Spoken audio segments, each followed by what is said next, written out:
मोठ्या टीम्सची स्पेशालिटीज ही असते की ते पराभवाने खचत नाहीत, ते कमबॅक करून उत्तर देतात. काल चेपॉकर सुद्धा तेच झालं. अहमदाबादमधल्या पराभवाचा मोठा धक्का बसल्यानंतर अनेकांनी टीम इंडियाच्या या मोहिमेवर प्रश्नचिन्ह उपस्थित केले होते, जे खरं तर पूर्णतः चुकीचे किंवा इम्पल्सिव्ह नव्हते, ते व्हॅलिडच होते. पण चेन्नईच्या ऐतिहासिक एम चिदंबरम स्टेडियमवर टीम इंडियाने या सगळ्या प्रश्नांना उत्तर दिलं आणि थोडं नाही तर दमदार उत्तर दिलं. T20 वर्ल्ड कप 2026च्या सुपर 8 फेरीतल्या या मॅचमध्ये भारताने झिम्बाब्वेला 72 रन्सनी हारून सेमीफायनलच्या रेसमध्ये स्वतःला जिवंत ठेवलंय. ज्यावेळी टीम इंडिया चुकली त्यावेळी आवश्यक त्या मुद्द्यांना आपण ॲड्रेस केलं, म्हणूनच आता कौतुकसुद्धा व्हायलाच हवं. पण हे कौतुक होल हार्टेडली करता येणार आहे की त्यातही लूपहोल्स आहेत, ते जाणून घेण्यासाठी व्हिडिओ शेवटपर्यंत बघा. नमस्कार, मी संकल्प पाटील आणि तुम्ही बघताय लगावबत्ती. तर या मॅचमध्ये भारतीय बॅटिंग लाईनअपने शब्दशः रन्सचा पाऊसच पाडला. टीम इंडियाने 20 ओव्हर्समध्ये 4 विकेट्स गमावत तब्बल 256 रन्स उभे केले. सुरुवात झाली ती संजू सॅमसन आणि अभिषेक शर्मा यांच्या एक्सप्लोसिव्ह बॅटिंगने. दोघांनी पहिल्या विकेटसाठी 48 रन्सची पार्टनरशिप करत पॉवर प्लेचा पूर्ण वापर केला. युवराज सिंग अभिषेक शर्माला एकदा म्हणाला होता की राजा, एखाद्या वेळी सिंगल डबल सुद्धा घ्यावेत माणसाने. अभिषेकचं उत्तर होतं की जर तुम्हाला 6 मारता येतोय तर कशाला हवेत सिंगल अँड डबल. पण यात सिंगल डबलची किंमत कदाचित अभिषेकला या वर्ल्ड कप टुर्नामेंटमध्ये कळली आहे. कारण पूर्ण टुर्नामेंटमध्ये सिंगल डबल काढणं सुद्धा अवघड झालं होतं त्याच्यासाठी. पण अभिषेक यातून शिकला आणि या मॅचमध्ये त्याने शांतपणे सुरुवात केली. सुरुवातीला मोर्चा सांभाळला संजूने. त्याने 15 बॉल्समध्ये 24 रन्स करत फास्ट सुरुवात दिली, पण मोठी इनिंग खेळण्यात तो अपयशी ठरला. त्यानंतर मैदानावर रंगली ती अभिषेक शर्माची इनिंग. त्याने फक्त 30 बॉल्समध्ये 55 रन्स ठोकत T20 वर्ल्ड कपमधली त्याची पहिली हाफ सेंचुरी झळकावली. योग्य वेळी गरज असताना अभिषेकने परफॉर्म केलं, ही चांगली गोष्ट आहे. अभिषेकला उत्तम साथ मिळाली ईशान किशनकडून. ईशानने 24 बॉल्समध्ये 38 रन्स काढत रन रेट आणखी वाढवला. दोघांनी दुसऱ्या विकेटसाठी 72 रन्सची पार्टनरशिप केली. पण झिम्बाब्वेचा कॅप्टन सिकंदर रजा याने महत्त्वाची विकेट घेत ही जोडी फोडली. मिडल ऑर्डरमध्ये स्वतः कॅप्टन सूर्यकुमार यादवने 13 बॉल्समध्ये 33 रन्सची तुफानी इनिंग खेळत प्रेक्षकांना थ्रिल दिलं. Captain was truly leading from the front.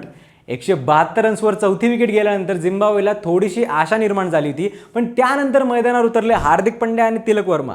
हार्दिकने 23 बॉल्समध्ये नॉट आउट 50 रन्स करत जबरदस्त फिनिश दिला, तर तिलक वर्माने 44 रनची उपयुक्त इनिंग खेळली. या दोघांच्या अटॅकिंग बॅटिंगमुळे भारताचा स्कोअर 256 पर्यंत पोहोचला आणि झिम्बाब्वेसमोर 257 रन्सचं प्रचंड मोठं टार्गेट उभं राहिलं. आणि खरं तर भारताने ही मॅच इथेच जिंकली होती. टार्गेटचा पाठलाग करताना झिम्बाब्वेची सुरुवात जरा संयमानेच झाली. ब्रायन बेनेट आणि तादिवानाशे मारुमनी यांनी पहिल्या विकेटसाठी 44 रन्स जोडले, पण अक्षर पटेलने मारुमनीला 20 रन्सवर आउट करत पहिला ब्रेक थ्रू दिला. त्यानंतर वरुण चक्रवर्तीने डिओ मायर्सला 6 रन्सवर पवेलियनमध्ये पाठवत दबाव वाढवला. कॅप्टन सिकंदर रजा आणि ब्रायन ब्रेनेट यांनी तिसऱ्या विकेटसाठी 72 रन्सची पार्टनरशिप करत मॅच जिवंत ठेवण्याचा प्रयत्न केला. रजाने 21 बॉल्समध्ये 31 रन्स केले, पण आवश्यक रन रेट वाढतच गेला.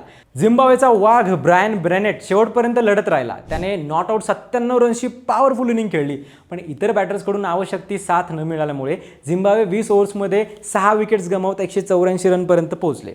अशा प्रकारे भारताने 72 रन्सनी मोठा विजय मिळवत सुपर 8मध्ये महत्त्वाचे 2 पॉईंट्स मिळवले. या विजयामुळे ग्रुपमधली समीकरणं आता पूर्णपणे बदलली आहेत. ग्रुप 1मध्ये दक्षिण आफ्रिका आधीच 2 विजयांसह 4 पॉईंट्स मिळवत सेमीफायनलमध्ये पोहोचली आहे. एडन मार्करमच्या कॅप्टन्सीखाली त्यांनी दमदार कामगिरी करत अव्वल स्थान पटकावलंय.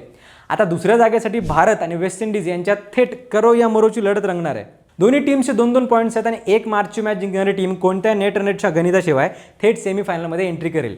ग्रुप 2मध्ये इंग्लंडने 4 पॉईंट्ससह सेमीफायनलचं तिकीट पक्क केलंय. आता दुसऱ्या स्थानासाठी न्यूझीलंड पाकिस्तान यांच्यात चुरस आहे. न्यूझीलंड 3 पॉईंटसोबत आघाडीवर आहे, तर पाकिस्तानला पुढची मॅच मोठ्या फरकाने जिंकून न्यूझीलंडच्या पराभवाची वाट पाहावी लागणार आहे. दुसरीकडे श्रीलंका आणि झिम्बाब्वे यांचा स्पर्धेतला प्रवास संपलाय. पण जसं की मी म्हटलो की प्रशंसा करणं भागच आहे, कारण टीम इंडियाने बॅलन्स्ड परफॉर्मन्स दिला आहे झिम्बाब्वे विरुद्ध, पण तो फक्त बॅटिंगमध्ये. हो, झिम्बाब्वेसारखी टीमसुद्धा 184 रन्स तोडतीये.